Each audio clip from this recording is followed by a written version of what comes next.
안녕하세요.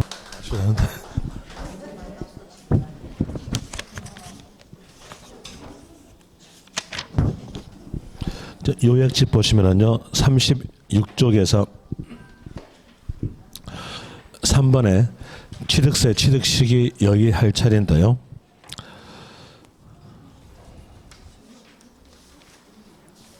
뭐가 잘못됐습니까? 36쪽에서 취득세 취득시기 할 차례인데 전번 시간에 배웠던 내용까지 같이 연결하기 위해서 복습합니다.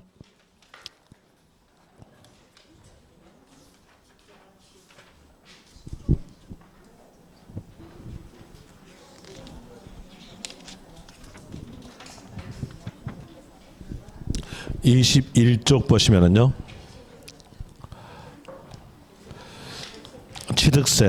취득세는 재산 증가력에 대해서 과세다.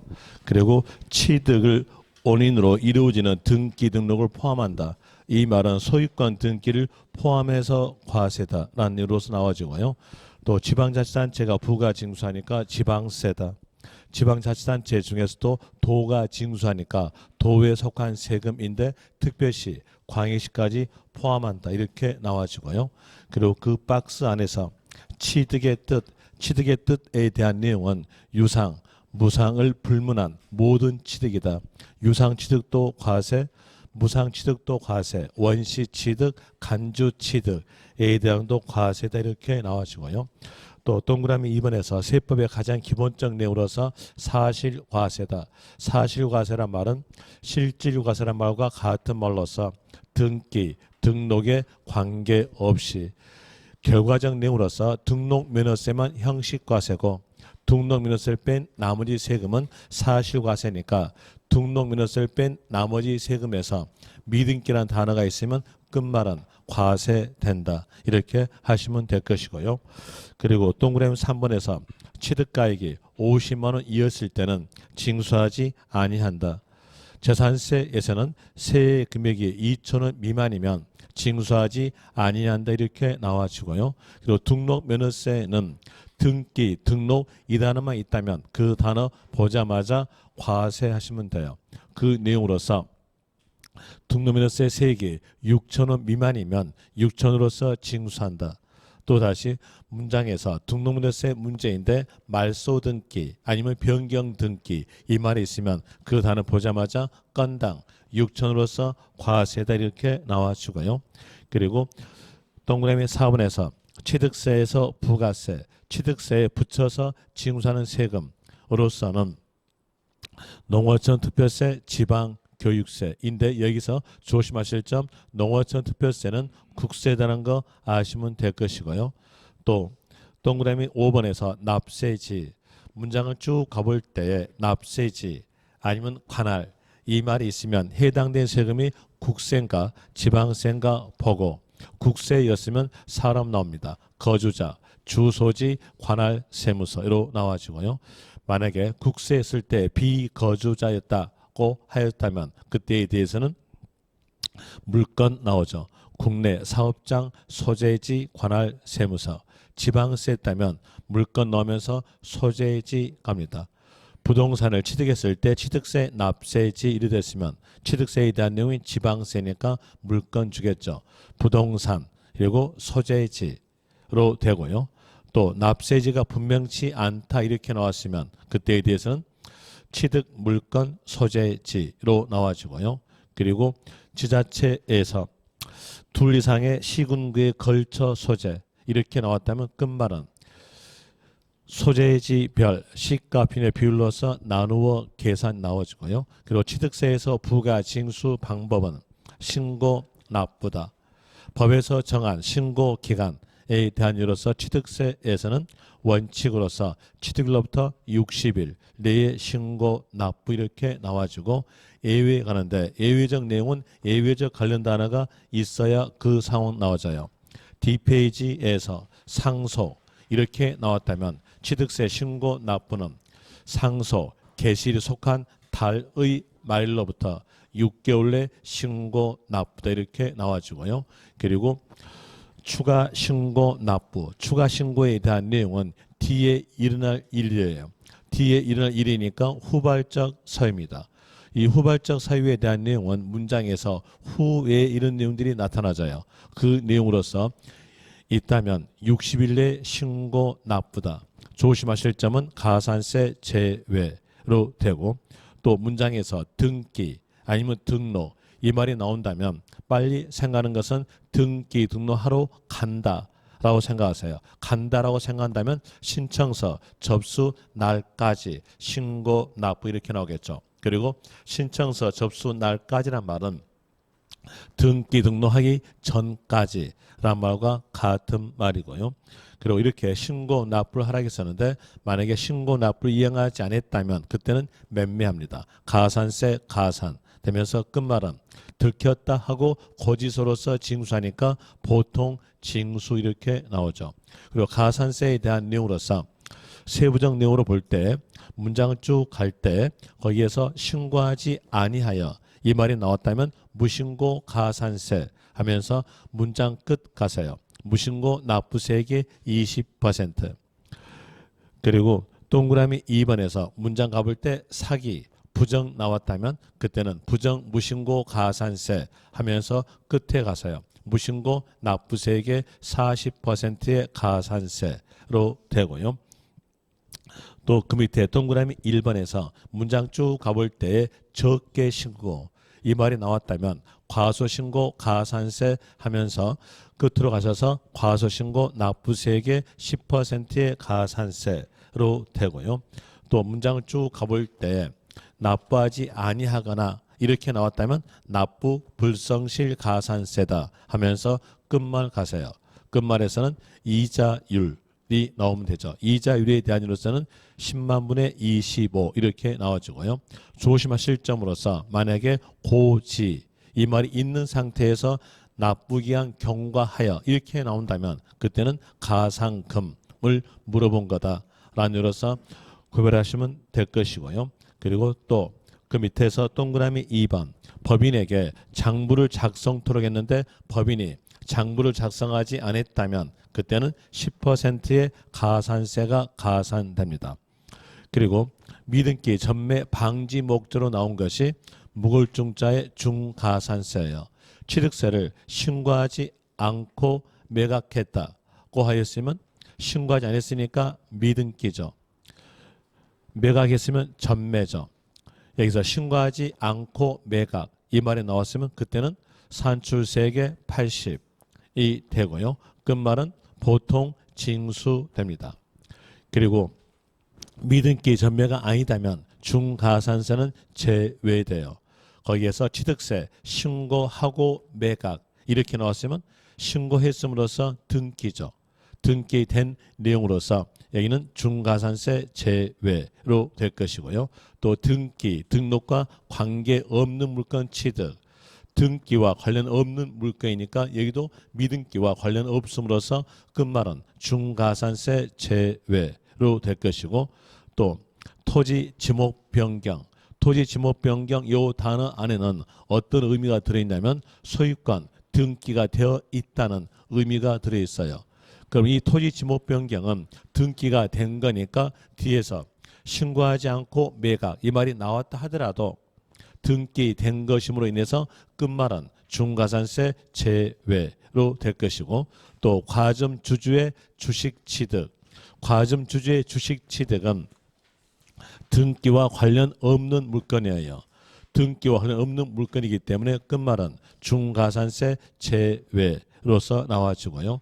또 뒷페이지에서 24쪽에서 문장을 쭉 가볼 때 수정신고라는 단어가 있으면 그 단어 보자마자 빨리 생각하는 것은 과소신고 시 자수다라고 생각하면서 수정신고를 해야 될 자는 과소신고 시 자수니까 신고한 자다라는 의미로서 나올 것이고요. 그리고 또 자수는 언제까지 할 수 있냐면 들키기 전까지이니까 수정신고에 대한 내용은 결정 고지 전까지 할 수 있다 이렇게 나와지고요. 또 자수하였으면 해당된 형량에서 감해주니까 과소신고 가산세에서 감면이 들어간다 이렇게 나오고요. 또 만약에 기한 후 신고라는 단어가 있다면 기한 후 신고에 대한 내용은 글자 그대로 기한 후에 신고하는 거니까 기한 내에서는 신고하지 않았다는 뜻이에요. 이 기한 후 신고라는 단어가 있으면 그 단어 보자마자 빨리 생각하는 것은 무신고시 자수다라고 생각하면서 대상자는 법정 신고 기한까지 신고서를 제출하지 아니한 자다. 그리고 언제까지 할 수 있냐면 결정, 통지 전까지 할 수 있다. 기한 후 신고하였으면 자수하였으면 해당된 행장에서 감해주니까 무신고, 가산세에서 감면된다 이렇게 나오죠.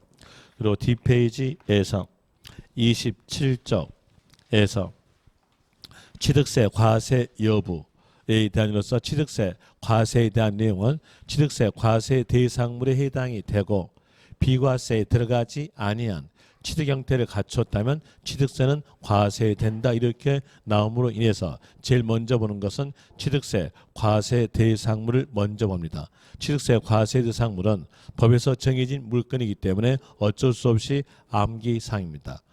외울 때 이렇게 외워뒀죠. 부차 중 배 타고 비행기 타고 광어 잡자 이렇게 외웠어요. 부동산 차 차량 중장비 끝에 비자 나오니까 기계 장비가 들어간다는 것을 알 수 있겠죠. 그리고 기계 장비가 들어가고 생산에 관여된 기기를 보고 저희들은 기계 장치라 그래요. 그럼 생산에 관여된 기기는 포함되지 않는다. 도 알 수 있고 기계 장치도 들어가지 않는다는 것도 알 수 있을 것이고요.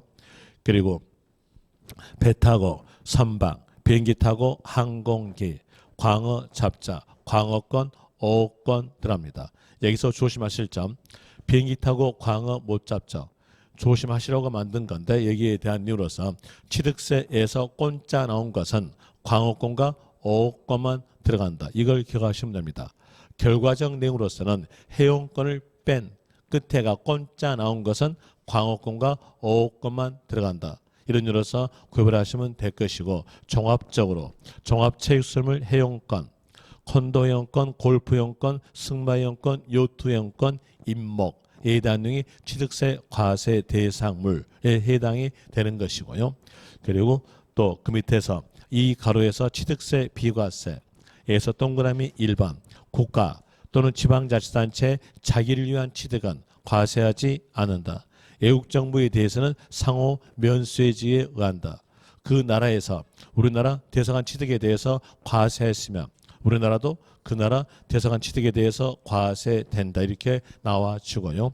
그리고 동그라미 2번에서 국가 또는 지방자치단체의 기속 또는 기부채납 조건으로서 취득된 부동산은 과세하지 않는다. 이렇게 나오는데 여기에서 기속 조건을 이행하지 아니하고 이렇게 나온다면 그때는 국가에 안 줬죠.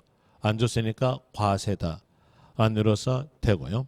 또 국가의 기속 또는 기부채납 조건 이 말이 나왔으나 뒤에서 반대급부로 이렇게 나온다면 그때는 대가를 받았으니까 끝말은 과세. 또 다시 국가 또는 지방자치단체의 기속 또는 기부채납 조건 이 말이 나왔다 하더라도 뒤에서 무상 사용권을 제공받은 경우 나왔으면 그때도 대가를 받았으니까 끝말은 과세된다. 이렇게 구별하시면 될 것이고요. 그리고 뒷페이지에서 28쪽에서 문장 쭉 가볼 때 신탁 등기가 병행된 이 말이 나왔다면 조합이라는 단어가 있었을 때는 과세, 조합이라는 단어가 없다면 그 문장에 대해서는 비과세 하시면 됩니다. 그리고 또 박스 안에서 니은에서 유탁자의 지위 이전 그러면 상대편은 소유권 지위를 넘겨받는 거죠. 상대편은 취득으로 본다. 상대편이 새로운 유탁자 그래서 납세 의무자는 새로운 유탁자 이렇게 나와주고요. 동그라미 4번에서 문장 쭉 가볼 때 법자 있고요. 뒤에가 환매 이 말이 있다면 그때는 비과세. 하나 맨 처음부터 법자가 없는 상태로서 맨 처음부터 환매 이렇게 나온다면 그때는 과세다. 이 내용은 곧 설명드릴 겁니다. 그리고 밑에서 동그라미 5번에 대한 내용으로서 존속기간 1년 초과하지 아니한 임시 이렇게 나왔으면 그때는 글자 그대로 임시니까 과세하지 않는다. 하나 존속기간 1년 초과한 임시 이렇게 나왔으면 이 임시는 무늬만 임시 1년 초과하였으니까 계속 존재하는 물건의 취득으로서 과세된다. 또 문장에서 사치상 재산에 해당되는 물건만 있으면 그 단어 보자마자 무조건 과세다. 사치상 재산에 해당되는 물건으로서 외울 때 이렇게 외워뒀죠. 쓰리 고에 골 때린 별, 옹고 고급 주택, 고급 오락장, 고급 선박, 골 때린 골프장, 별장 이 단어만 있으면 이 단어 보자마자 무조건 과세다. 또 과세 대상물에도 해당이 된다. 라는 으로서 아시면 될 것이고요. 그리고 또 문장 쭉 가볼 때에 공동주택의 개수 이 말이 나온다면 뒤에서는 주택 시가 pin액이 9억 이하다는 말은 꼭 맞게 적어져요. 그러니까 근용 볼 필요 없이 공동주택의 개수 이 단어 보자마자 끝말은 비과세 하시면 돼요. 그리고 대수선 이 말이 있으면요. 그때는 과세다. 이렇게 구별하시면 될 것이고요. 그리고 그 옆 페이지에서 29쪽에서 맨 위에 차량, 기계장비, 선박, 항공기에 대해서는 수출을 증대하기 위해서 원시 취득은 과세하지 않고 승계, 취득에 한해서 과세다 이렇게 나오죠. 그리고 취득세, 과세는 경우에 대한 예로서 볼 때 취득에 대한 내용은 유상취득도 과세, 그리고 무상취득도, 원시취득도, 간주취득도 과세되는 내용으로서 첫 번째 점에 대해서 매매에 의한 취득은 유상취득으로서 과세다. 유상취득, 유상거래에 대한 내용 간결하게 이렇게 하시면 돼요. 팔다 생각하시면 됩니다. 팔다에 대한 내용으로서 소유권 넘겨주고 돈 받았다. 그럼 매매죠. 매매로서 유상거래다로 되고요. 또 소유권 넘겨주고 돈 대신 물건 받다. 교환이죠. 교환도 유상거래로서 되고요. 소유권 넘겨주고 돈 대신 빚 갚았다. 대물 변제. 얘도 유상거래다. 유상취득으로 들어갑니다. 그리고 또 현물 출자 취득에 대한 내용도 유상취득으로서 과세되는데 개인이 법인에게 물건으로서 출자하였다면 법인은 그 물건을 취득하고 그리고 그 대가로서 지분, 주식을 줍니다. 그럼 법인이 유상취득으로서 과세되는 거죠. 여기서 알 수 있는 것은 개인이든 법인이든 취득 형태만 갖췄으면 취득세, 납세 의무를 부여한다. 라는으로서 알 수 있을 것이고 상속취득도 과세, 증여취득도 과세로 되고 공유수면 매립은 원시취득으로서 과세된다. 그리고 분할 이 말 나왔으면 이때에 대한 내용은 재산의 증가는 나타나지 않으나 소유권 등기로서 과세다. 이거 기억하세요. 과세냐 과세지 않느냐에 관한 내용의 문제가 나올 때 분할 단어가 있으면 그 단어 보자마자 과세하세요. 뭘로 과세냐면 소유권 등기로서 과세입니다. 그리고 또 신축, 재축에 대한 내용은 원시취득으로서 과세되고 증축, 개축에 대한 내용도 원시취득으로 과세되는데 증가분만큼을 취득으로 본다 이렇게 나오죠. 그리고 건축물의 이전, 건축물의 이전에 대한 내용도 재산의 증가는 나타나지 않으나 내 것하고 등기할 거니까 소유권 이전 등기로서 과세된다. 이것도 기억하세요. 건축물의 이전 아니면 분할 이 말 나왔으면 이때에 대해서는 소유권 등기로 과세다. 라는 이유로서 아시면 될 것이고 개수 이 말 나왔으면 엘리베이터 설치에 대한 내용이니까 증가분만큼을 취득으로 본다. 토지 지목 변경에 대한 내용도 가액은 증가될 거니까 증가분만큼을 취득으로 본다 이렇게 나오죠. 그리고 문장을 쭉 가볼 때에 부담부 증여 이 말 나오면서 뒤에 애가 채무 이렇게 끝났다면 그때는 빚 갚았으니까 유상 취득으로 본다. 하나 부담부 증여 나오면서 채무 외 나머지 이렇게 나온다면 그때에 대해서는 증여 취득으로 본다 납세로 되고요. 배우자 간, 직계 존 비속간 이 말 나오면서 대가 입증, 교환, 파산 선고, 경매로 나온다면 끝말은요. 유상 취득으로 본다. 하나 배우자 간, 직계 존 비속간 이 말 나오면서 대가 입증, 경매, 파산 선고, 교환 이 단어가 없이 다른 단어로서 나온다면 그때에 대해서는 증여 취득으로 본다. 예를 들어서 배우자 간, 직계 존 비속간, 부담부 증여 이렇게 나왔으면 채무와 채무 외를 다 포함시켜서 증여로 본다 이렇게 나오죠. 그리고 D페이지로 가져서 30쪽에서 대중 이 말은 나대지를 부지로 변경했다. 나대지를 부지로 변경하였으면 그때에 대해서는 가액이 증가될 거니까 증가분만큼을 취득으로 본다 이렇게 나오고요. 과점 주주의 주식 취득. 여기서 과점 주주 하면은 비상장 법인의 주식을 50% 초과 소유한 자가 과점 주주입니다. 여러분 시험에서 50% 숫자는 맞게 줄 거니까 포인트 잡는 것은 초과자에다가 잡고요. 그리고 여기에서 법인에 대한 내용은 상장은 제외됩니다. 상장은 제외되니까 의미는요. 비상장을 의미하겠죠. 이 연결시키면 비상장 법인의 주식을 50% 초과 소유한 자가 과점 주주입니다. 그리고 과점 주주가 되었을 때에는 해당 법인의 부동산 등을 취득한 것으로 본다. 여기서 해당 법인에 대한 내용은 비상장 법인을 의미하고 있고요. 부동산 등이란 말은 취득세, 과세 대상물을 의미하고 있고 취득으로 본다에 대한 내용은 지분율만큼을 취득으로 본다의 의미입니다. 그리고 설립 시만큼은 투자를 유치하기 위해서 과세하지 않아요. 문장을 쭉 가볼 때 설립 시 이 말이 있으면 끝만 가시면 되겠죠. 과세하지 아니한다. 란으로서 하시면 될 것이고 그리고 지분율 변동이 있었을 때 지분율 계산에 대한 내용으로서 문장 가볼 때 과점 주주 아닌 자 나왔으면서 뒤에가 과점 주주가 된 경우 이렇게 나온다고 할지 아니면 최초로 과점 주주가 된 경우 나왔으면 끝말은 모두 취득으로 본다. 이 모두에 대한 내용은 과점 주주가 가지고 있는 지분율 모두를 말합니다. 그리고 과점 주주가 이렇게 나오면서 뒤에가 증가된 경우 나왔으면 오른쪽 페이지입니다. 왼쪽 페이지 봐봤자 없고요. 오른쪽 페이지에서 맨 위에 니은 과점 주주가 나오면서 뒤에가 증가된 경우 이 말 나왔으면 끝말은 증가분만큼을 취득으로 본다.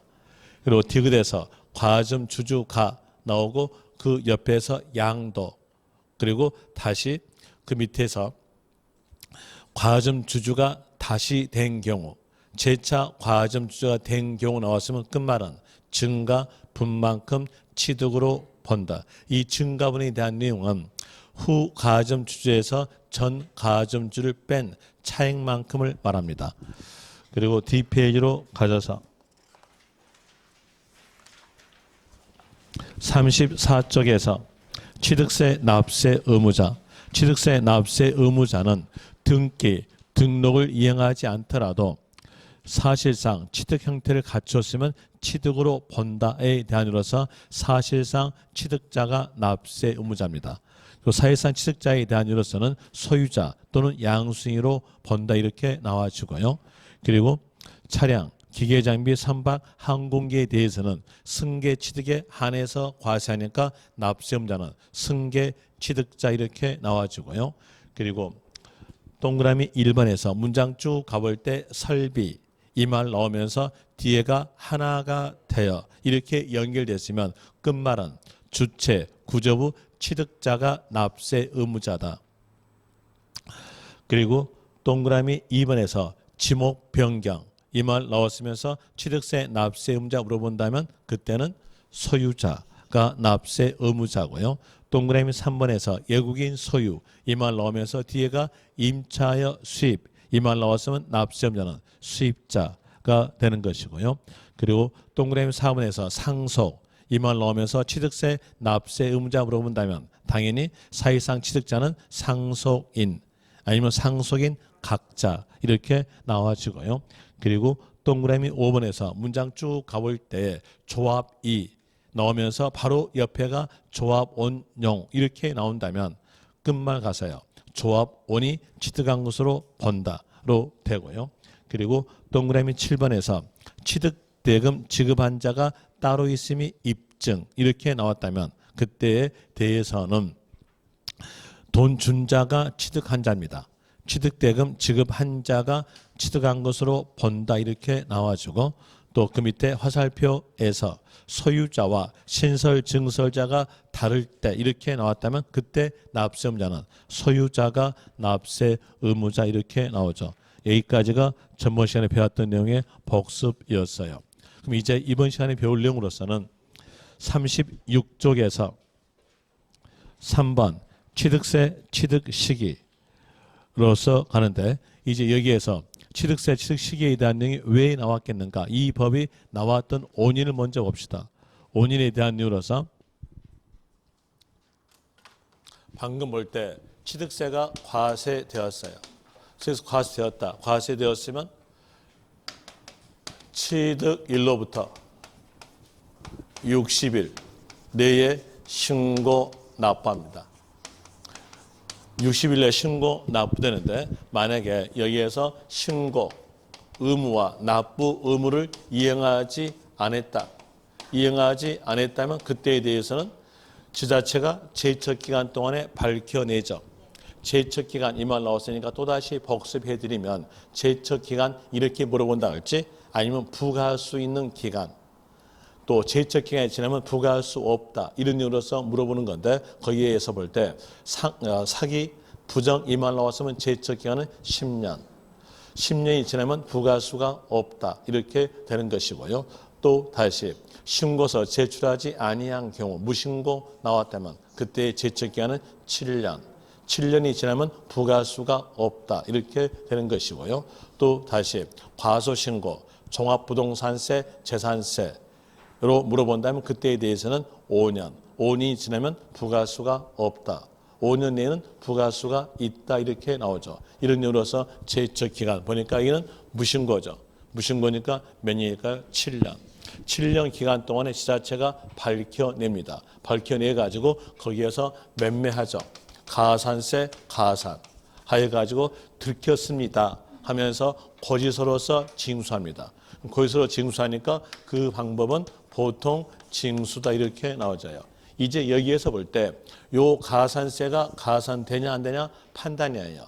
판단에 대한 이유로서 여기서 60일 날짜가 고정화되어 있으니까 시작한 날짜, 요 시작한 날짜를 법에서 정해줘야 돼요. 이 시작한 날짜에 대한 내용이 바로 취득세의 취득 시기에 대한 이유로서 성립된 날입니다. 모든 세금은 성립되고 확정되고 소멸되죠. 여기 확정은요 신고로 되겠죠. 납기함으로써 납세문은 소멸된 일이 나와져요. 그럼 여기에서 성립에 대한 내용을 알려준 것이 바로 취득세 취득 시기예요. 이제 여기에 대한 내용으로 볼 때 여기에서 날짜가 60일 날짜가 짧아요. 짧으니까 각 거래 특성마다 그 거래 특성에 의해서 요 취득세 취득 시기를 앞으로 당겨져요. 앞으로 당겨지면 조금이나마 여기서 기간이 길어질 수 있어요. 그래서 이 법에서 취득세 취득 시기에 대한 내용은 그 거래 특성에 의한 빠른 날짜로 잡아집니다. 빠른 날짜가 취득세 취득 시기다 이렇게 나와져요. 거기다가 적으세요. 3번 취득세 취득 시기 옆에다가 적는 것은 빠른 날 개념, 빠른 날 개념이라고 적으시면 됩니다. 법을 만들 때 취득세에 대한 내용은 취득 시기를 빠른 날 개념으로서 법이 만들었다는 뜻이에요. 그러면서 거기에다가 가로해가지고 이렇게 적으세요. 가로해서 비교 해가지고 양도소득세 양도소득세의 양도시기 취득시기 시기는 소유권 개념이다. 양도소득세에서는 소유권 개념으로 법이 만들어집니다. 자, 이 볼 때 본다면 양도하였을 때에 소득에 대해서 과세한다라는 게 바로 양도소득세예요. 여기에서 이 소득은 누적된 보유 이득을 말합니다. 누적된 보유 이득은 양도차익이에요. 양도차익에 대해서 과세한다 이렇게 나오죠. 한번 볼 때에 제가 분필을 10원에 사가지고 와서 1,000원에 팔았다. 이랬을 때 여러분들은 머리가 영리하시니까 돈 들어온 금액은 이렇게 물어본다면 990원 이렇게 답하겠으나 세법은 아주 멍청한 놈이에요. 아주 멍청한 놈이라 돈 들어온 금액은 이렇게 물어봤으니까 그때에 대해서는 1,000원 그럽니다. 이 1,000원이 양도가액이에요. 이 양도가액이란 말은 양도 시기의 가액의 약칭입니다. 그리고 이 양도가액 1,000원에서 희생된 가치를 빼죠. 희생된 가치를 보고 저희들은 필요경비라 그래요. 그리고 이 필요경비에 대한 내용은 3개로 구성됐습니다. 취득가, 자본적 지출, 양도비 이렇게 3개로 구성됐어요. 그중에서 가장 대표적인 것이 취득가입니다. 이 취득가액이란 말은 취득 시기의 가액의 준말이에요. 이 볼 때 이렇게 빼주면 양도 차익은 얼마? 990원 이렇게 나오게 되는 건데 여기에서 양도 차익, 요 보유 이득을 산출하기 위해서는 간결하게 양도 시기에서 뭘 뺀다? 취득 시기를 빼면은 양도 차익이 나온 겁니다. 그럼 양도소득세도 어떤 말이 나올까요? 취득 시기 나오겠죠. 그럼 여기에 대한 개념은 어느 개념으로 만들어졌겠는가? 볼 때 보유죠. 보유니까 보유란 말은 소유예요. 소유물로서 이 양도소득세에서 양도시기, 취득시기의 개념의 법은 소유권 개념으로서 만들어진 겁니다. 하나, 취득세, 취득시기에 대한 내용은요. 요 기간이 어때요? 짧죠. 그 날짜를 앞으로 어때요? 땡겨져요. 이건 어느 날 개념? 빠른 날 개념으로서 만들어지는 겁니다. 이제 근육까지 같이 비교해서 여러분들이 문제를 풀 때에 취득세 문제인지 양도소득세 문제인지 구별을 하셔가지고 문제를 푸시길 바라고요. 그리고 이제 먼저 거기에서 취득세 취득시기에 대한 이로서 동그라미 1번 봅시다. 동 1번 읽어보니까 객관적으로 입증되지 아니한 유상, 객관적으로 입증되지 아니한 유상의 가장 대표적인 것은 개인 간의 매매입니다. 개인 간의 매매. A 단위의 가장 대표적 내용이에요. 그럼 개인 간의 부동산에 대해서 매매가 이루어졌다고 하였을 때에 취득으로 볼 수 있는 날짜를 정해보죠. 정해볼 때 계약상에 잔금 지급 날짜 있어요. 이 계약상 잔금 지급 날짜가 6월 1일이었다 합시다. 그리고 이 계약상 잔금 지급 날짜에서 모든 사람들이 실질적으로 잔금을 주고 있어요. 그럼 계약상 잔금 지급 날짜와 사실상 잔금 지급 날짜가 같았을 경우는 크게 문제가 없어요. 문제가 없는 건데 이제 종종 다른 경우가 있습니다. 그 종종 다른 경우 때문에 법이 만들어진 거죠. 어떤 사람은 계약상 잔금 지급 날짜가 6월 1일인데 실질적으로 사실상으로서 잔금을 지급했던 날짜가 6월 15일 날짜다 합시다. 그리고 또 등기했던 날짜가 6월 25일이었다. 이렇게 하였을 때 어느 날짜를 취득세 취득시기로 받냐에 따라 가지고 여기에서 가산세가 가산되냐 안 되냐 판단되겠죠. 그럼 어느 날짜로 받는가 봅시다. 이 볼 때 여기에서 요 사실상 잔금 지급 날짜는요 개인 간의 매매예요. 개인 간이니까 서로 간에 입맞춤되는 날짜입니다. 서로 입맞춤되는 날짜니까 지자체 입장으로서는 요 날짜를 아예 보도 않고요. 믿어주지도 않아요. 이거 안 보니까 이때는 뭘로? 어느 날짜가 빠르겠습니까? 계약상의 잔금 지급 날짜가 빨라요. 이제 요약집 보세요. 요약집 보니까 어떻게 되면 계약상의 잔금 지급 날짜 돼 있죠. 그리고 이제 양도소득세 가볼까요? 양도소득세에는요 개념이 소유권 개념이죠. 소유권 개념이니까 잔금을 서로 간에 주고받아야 소유권 이전되고 취득되겠죠. 양도소득세 문제였다면 대금 청산일 됩니다. 거기 오른쪽 칸에다가 공간이 있으면 그 공간에다가 적으시면 돼요. 양도소득세에서 양도시기 취득시기는 대금 청산일 이렇게 적어주시고요. 그 다음에 이제 취득세에 대한으로서 다시 이제 읽어드릴게요. 밑에서 계약상 잔금 지급일이 명시되지 아니한 경우, 계약상 잔금 지급일이 명시되지 아니한 경우란 말은 어떤 상황이냐면 계약상의 잔금 지급 날짜를 지우기로 막 지워요. 막 지워서 구멍을 뻥 뚫어놨어요. 그럼 어떨까요? 기록되지 않았죠. 그때 상황이 나타날 것 같아서 법이 만든 겁니다. 그때는 상거래 관습에 의해서요. 상거래 관습에 의해서 계약일로부터 60일 경과되는 날을 계약상의 잔금 지급 날짜로 본다는 뜻입니다. 그리고 그 밑에 박스 밑으로 갑시다. 박스 밑으로 가볼 때 객관성 있게 입증되는 유상거래, 여기에 대한 내용은 상대편들이 너하고는 입맞추지 않아 라는 거래들이 객관성 있게 입증되는 유상거래를 말합니다. 상대편들이 입맞춰주지 않으니까 사실상 잔금 지급 날짜를 그대로 지자체가 믿어주겠죠. 그 내용으로서 볼 때 국가 또는 지방자치단체로부터 유상취득, 그럼 상대편이 누굴까요? 국가나 지자체. 국가 지자체하고 입맞춤이 안 되니까 이 경우에 대해서는 사실상 잔금 지급일 이렇게 나와지고요. 두 번째 점에서요. 외국으로부터 수입 대금을 결제할 때는 은행을 통해서 결제합니다. 그럼 은행하고 입맞춤이 될까요? 은행하고 입맞추려면 은행 지점에 계신 13분하고 다 입맞춰야 돼.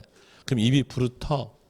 입맞출 수 없음으로써 이때에 대한 내용도 사실상 잔금 지급일로 되고요. 또 공매 나오면 경매를 포함합니다. 공매, 경매의 취득. 여기서 경매는 법원사죠.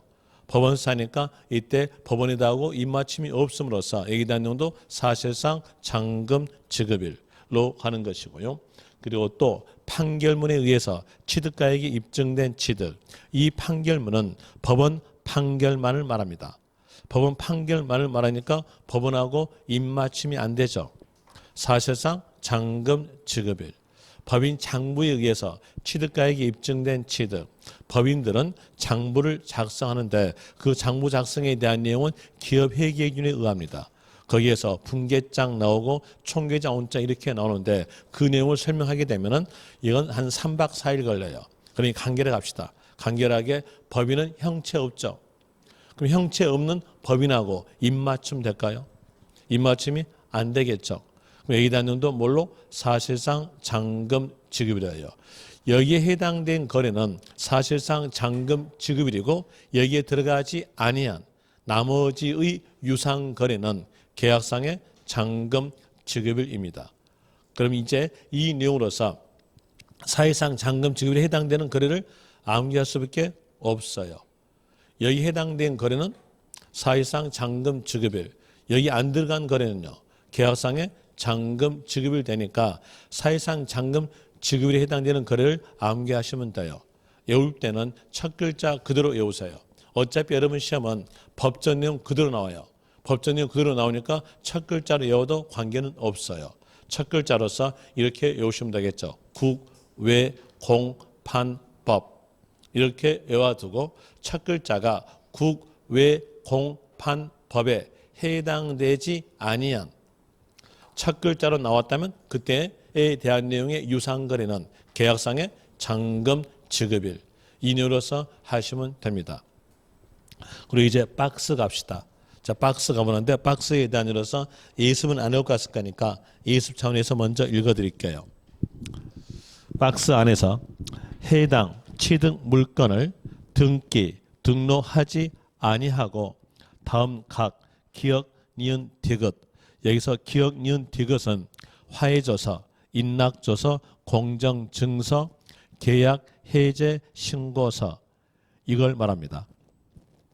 의 어느 하나에 해당되는 서류에 의해서 취득일로부터 60일 내에 취득일로부터 60일 내에 하였으니까 취득세 신고 납부기한 내죠. 그럼 취득세 신고 납부기한 내니까 확정 내죠. 자, 확정이 뭘까요? 신고잖아요. 신고니까 확정 내에 계약 해제 사실이 입증된 경우는 취득한 것으로 보지 아니한다. 이렇게 나와주는데 이제 여기서 설명드릴게요. 모든 세금은 성립되고요. 성립되고 그리고 세금액을 산정한다. 확정되고요. 또 납부케 함으로써 납세의무는요 소멸된다. 이렇게 나오죠. 그럼 여기에서 요 성립이 뭐였냐? 취득 시기예요.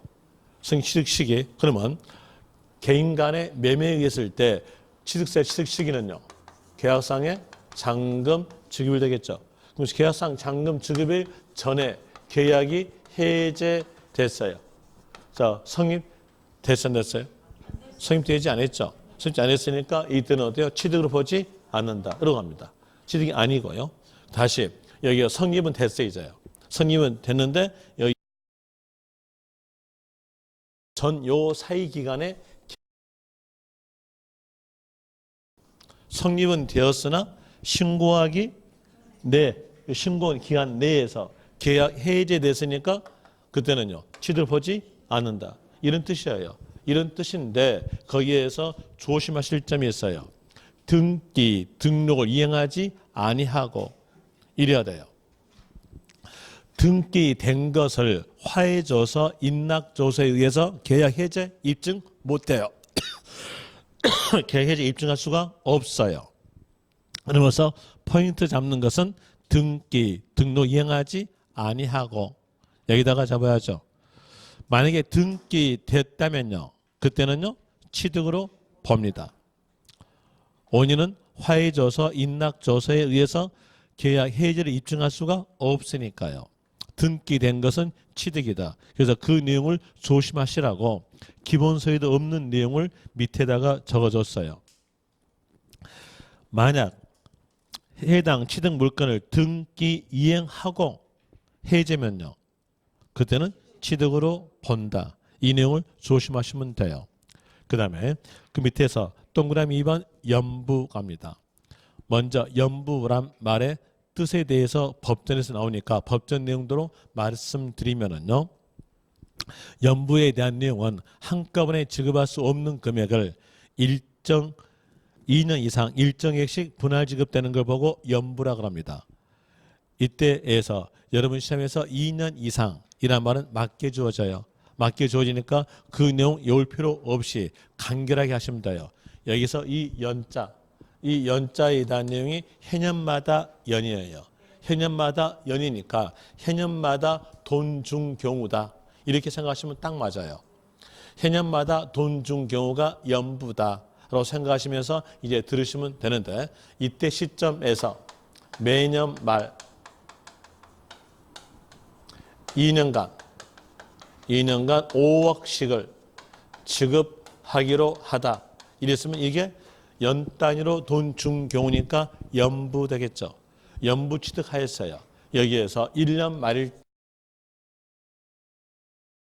5억 주고 완불했으니까 완불했던 시점에서 소유권은 넘겨받습니다. 자, 이 취득세 취득 시기에 대한 내용이 소유권 개념으로서 법이 만들어져 있다면 이때는 연부금 완납일 됩니다. 그런데 취득세 취득 시기에 대한 내용은 그 거래 특성에 의해서 빠른 날로 잡았어요. 빠른 날이니까 여기에서 보면은 어디가 빠릅니까? 여가 빠르죠. 여가 빠름으로써 5억 줬으니까 5억만큼 취득입니다. 5억 줬으니까 5억만큼 취득이다. 라는 내용으로서 이제 완불했으므로 소유권 넘겨받는다는 거예요. 돈 준 만큼 독립된 취득입니다. 따로따로 취득이에요. 돈 준 만큼 취득이다. 라는 이유로서 이때 연부취득일 때 취득 시기는요. 연 단위로 돈 준 날이에요. 연 단위로 돈 준 날을 고상하게 표현한다면요. 연부금 지급일로 되겠죠. 연부취득 나왔으면 연부금 지급일로서 각각 독립된 취득이다. 조심하실 점, 만약에 취득세, 연부취득 나올 때에 연부금 완납일 되면 그때는 틀린 겁니다. 그 내용 조심하시면 될 것이고요. 또다시 여기서 이렇게 붙여봅시다. 전제 붙일 때 연부금 지급일 전에 등기 했으면 전에 등기니까 등기가 빠르겠잖아요. 그때는 뭘로? 등기일로 간다. 이런 유로서 구별하시면 될 것이고요.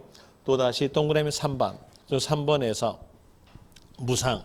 그 무상 단어 밑에다가 이렇게 적으세요. 증여라고 적으세요. 무상은 증여를 말합니다. 증여 적어놨으면 이제 증여에 의해서 취득했을 때 취득 경위를 봅시다. 취득 경위에 대한 이유로서 맨 처음에 주겠다고 약조한 날이 있고요. 그리고 인도 받은 날이 있고 등기한 날짜 있어요. 요 세 날짜 중에서 어디가 빠를까요? 주겠다고 약조한 날짜가 빠릅니다. 그러면서 이때에 대해서는 계약일로 갑니다. 이제 문장을 쭉 가볼 때 문장에서 무상 아니면 증여 이 단어가 있어요. 이 단어가 있다면 그때는 계약일 요 내용으로서 기억하시면 됩니다. 이렇게 해줘야 여러분들이 화장발에 안 속을 거예요. 자, 문장에서 이렇게 나왔다 합시다. 국가 또는 지방자치단체로부터 증여, 취득 경우, 취득세, 취득세기는 사실상 잔금 지급일이다. 이게 나왔어요. 맞아요, 틀려요? 뭐 나왔어요? 증여. 증여 나왔죠. 증여 나왔으니까 이건 이게 아니라 계약일로 한다는 거. 이런 일로서 구별하시면 돼요. 자, 여기에서 증여에 대한 내용이 실질적으로 잔금을 지급했던 내용이 나타날까요? 아니겠죠. 그 경우는 화장발이라는 얘기예요. 이런 화장발에 속지 마시라고 이제 문장에서 무상 아니면 증여 이 말 나왔으면 그때는 계약일 이렇게 하시면 됩니다. 상속이었다면 어디가 빠를까요? 돌아가신 날짜가 빠르죠. 상속 개시일로 갑니다. 그리고 그 옆 페이지에서 동그라미 6번 갑시다. 또 6번에서 건축물을 건축 또는 개수하여 취득. 여기 볼 때 건축 앞에가 허가, 무허가 이 말 없죠. 허가, 무허가 이 말이 없다는 것은 허가와 무허가를 다 포함한다는 뜻이에요. 포함해가지고 취득세, 취득시기에 따라가니까 빠른 날입니다. 자, 먼저 허가 받아서 건축물을 신축하다. 여기부터 해보죠. 허가 받았으면 사용하라 합니다. 사용하라 하니까 사용 승인서 내주는 날 나와져요. 그리고 허가받지 아니하고 신축하다 이랬으면 허가받지 않았음으로써 사용하라 이 말은 나올 수가 없어요. 그때에 대해서는 똑같은 뜻의 단어가 사용되면 됩니다. 똑같은 뜻에 대한 내용은 사실상 사용일.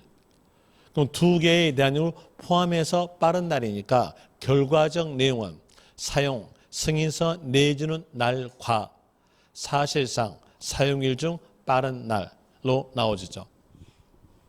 그 다음에 그 밑에서 다만 나와요. 다만 나오면서 이제 법의 명칭들이 쭉 적어지면서 중간에가 환지 처분 나오죠.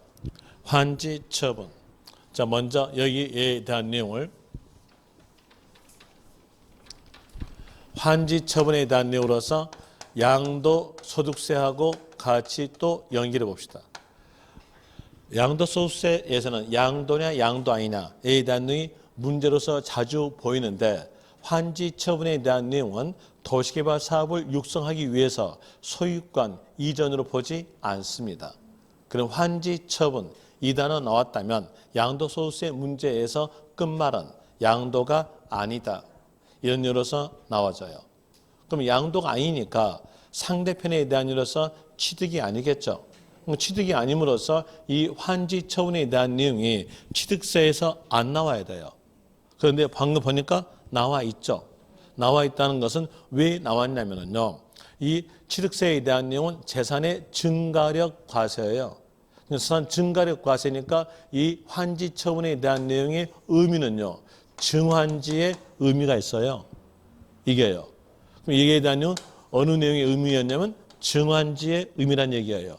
증환지 의미니까 환지 처분에 대한 내용이 취득세에서 나온다는 얘기예요. 그럼 증환지니까 이제 공법 가봐야죠. 공법에서 증환지인 경우는 다음 날 가죠. 공고일의 다음 날. 세법은 사실과세니까 사실상 사용일 됩니다.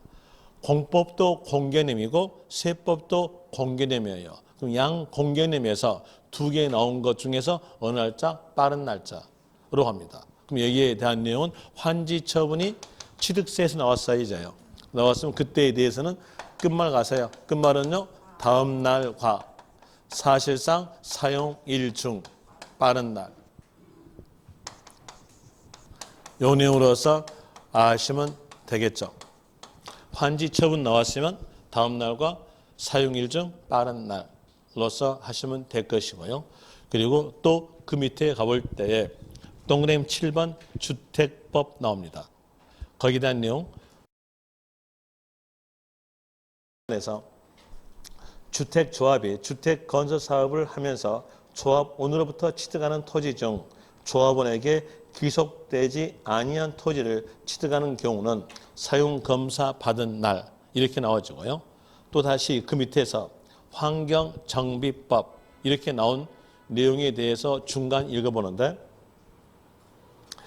주택 재건축 조합이 재건축 사업을 하면서 조합원으로부터 취득하는 토지 중 조합원에게 귀속되지 아니한 토지를 취득하는 경우 이렇게 나왔는데 뒤에서는 다음 날 됩니다.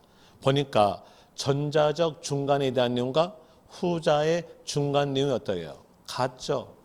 같으니까 이게 계속 혼동됩니다. 이 혼동된 것을 막기 위해서 중간을 버리세요. 중간 버리고 이제 법의 명칭으로 갑니다. 법의 명칭을 볼 때 여기서 주택법 돼 있죠. 주택법로 보는데 어느 법이든지 법자 앞에 있는 단어가 그 법의 목적입니다. 여러분들이 운전면허 시험 볼 때 도로교통법 배우죠. 도로교통법 법자 앞에가 도로교통이에요. 그럼 도로교통 목적이라는 뜻이었습니다. 그럼 여기에서는 법자 앞에가 뭐였어요? 주택. 그럼 이 주택에 대한 어느 목적일까요? 주거 목적입니다. 그럼 주거는요, 언제 살까요? 언제 주거할 수 있을까요? 사용검사 받은 날에서 살 수 있겠죠. 그럼 여기에 주택법 이 말 나왔으면 여기 보지 마세요. 보지 말고요. 그게 혼동될 거니까 아예 보지 말고 끝말 가세요. 끝말에서는요. 사용검사 받은 날. 이렇게 하시는 게 낫겠죠. 어차피 목적이 주거 목적이니까 살아야 될 거 아니에요. 언제부터 살아요? 사용검사 받은 날부터 살 거 아니에요. 그러니까 사용검사 받은 날 나옵니다. 다시 후자 봅시다.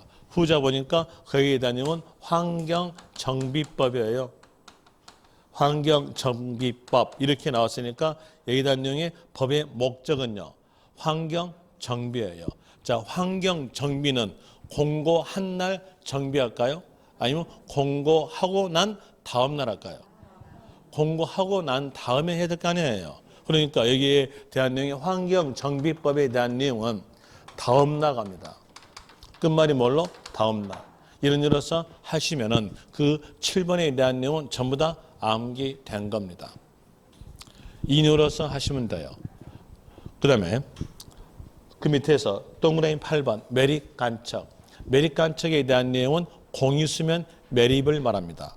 공유수면 매립됐으면 준공 날짜와 등기 날짜와 어디가 빠를까요? 당연히 준공 날짜가 빠른 건 당연하죠. 그러므로서 이때 취득세 취득 시기는 준공 인가일 됩니다. 그리고 준공 인가일 전에 사실상 사용했으면요. 사실상 사용일 될 것이고 준공 인가일 전에 임시 사용 승낙받았으면 임시 사용 승낙일 이렇게 나오겠죠. 그리고 동그라미 10번으로 볼 때 토지 지목 변경. 이 토지 지목 변경에 대한 이유로서 여러분들이 공법에서 배울 때에 형질 변경 배웠어요. 형질 변경은 공무상 변경일로 갑니다. 그리고 세법에서는 사실과세니까 사실상으로 갑니다. 공법도 공개념이고 세법도 공개념. 그럼 양 공개념에 대한 내용을 전부 다 합쳐가지고 그중에 빠른 날 가면 되는 거예요. 토지 지목 변경 나왔으면 사실상 변경 사용일과 공무상 변경일 중 빠른 날로서 가는 것이고요. 또 다시 단서 보시면 단서에서 변경일 전에 사용했다면요. 어디가 빠를까요? 당연히 사용일이 빠르겠죠. 사용일로 갑니다. 그리고 11번에서 밑줄친 내용으로서 입회기간 연장. 이 입회기간 연장에 대한 내용은 새로운 취득이에요. 입회기간을 연장하였으면 새로운 취득입니다. 거기다가 적으세요. 저는 여러분 못 믿어요. 새로운 취득이라고 적으십시오. 그럼 새로운 취득으로 적었으면 이제 충분하게 취득 시기 알 수 있겠죠. 취득 시기는요, 새로 시작되는 날 됩니다. 그 다음에 동그라미 12번에서 거기에 쭉 보니까 재산 분할 나왔죠. 자, 과세다? 과세하지 않는다. 과세죠. 뭘로 과세할까요? 재산 증가는 나오지 않으나 소유권 등기로 과세해요. 소유권 등기로 과세니까 취득세 취득 시기는요, 등기일 되겠죠. 등기일. 또는 그랬으니까 전자일 수도 있고 후자일 수도 있고 등기 또는 등록일 이 되겠죠. 재산 분할 나왔으면 등기일 이렇게 아시면 되겠죠. 여기에서 내용을 보니까 개념이 다 어느 개념이었어요? 빠른 날 개념이었어요. 이제 정리해 줄게요.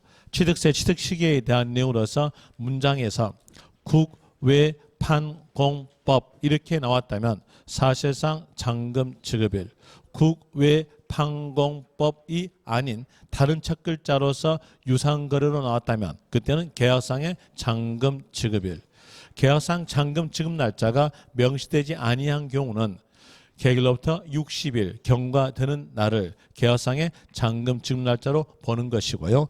연부 취득됐으면 연이니까 해년마다 돈 준 날이다. 연부금 지급일로 되고요. 그리고 무상, 증여 이 말이 있으면 그때는 계약일, 상속이었으면 상속 개시일, 건축물을 건축하여 취득 이렇게 나왔으면 사용 승인서 내주는 날과 사실상 사용일 중 빠른 날로 되고요.